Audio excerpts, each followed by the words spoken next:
ఓపికకు ఒక హద్దు ఉంటుంది, మా సహనానికి ఒక హద్దు ఉంటుంది. మరి ఎన్ని రోజులను ఓపిక పడతాం?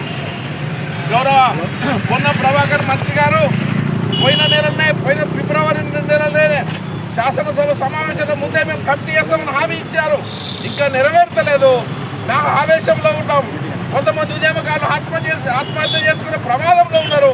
మరి ఏ విధంగా అంటే చెన్నారెడ్డి గారు వెంటనే మీరు 100,000 మంది వచ్చారు, నువ్వు ఉద్యమకారుల ఫోరం నాయకులను, నువ్వు ముఖ్య నాయకులు ఎవరో మీరు వెళితే నేను ముఖ్యమంత్రితో మాట్లాడతా.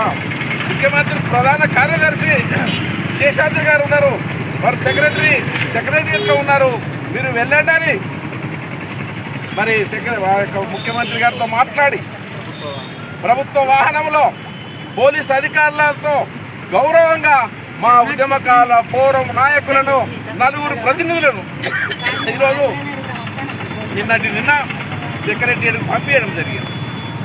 దాంట్లో మన కరీంనగర్ ఉమ్మడి జిల్లా అధ్యక్షుడు కుమారస్వామితో పాటు రాష్ట్ర కార్యదర్శి డాక్టర్ కృష్ణారావు గారు, అదేవిధంగా వరంగల్ జిల్లా అధ్యక్షుడు రమేష్ గారు, ఇంకొక మాతకి శ్రీనివాస్ గారు, 4 ప్రతినిధులు తెలంగాణ ఉద్యమకారుల ఫోరం పక్షాన వెళ్ళి శేషాద్రితో మాట్లాడినప్పుడు శేషాద్రి గారు ముఖ్యమంత్రితో మాట్లాడి త్వరలోనే రోజులలో నెలలు కాదండి, మీరు చేసిన పోరాటం న్యాయమైంది, మీరు చేస్తున్న పోరాటం ధర్మమైంది, మీరు పోరాటం చేసేది ఆ రోజు ఎన్నికలలో ప్రభుత్వం నిలబడడానికి ఉద్యమకారులు కారకులైనరు అని చెప్పి ముఖ్యమంత్రి గారిని ఒప్పించి నిన్ననే జీవో విడుదల కావడానికి ఉద్యమకారుల ఫోరం కృషి చేసిందనేటువంటి మాటను కూడా తెలియజేస్తూ మరి నేటి ప్రతినిధుల సమావేశంలో మన కుమారస్వామి గారు జిల్లా అధ్యక్షుల వారు మన పక్షాన అధికారులతో పోరాటం చేసి ఒప్పించి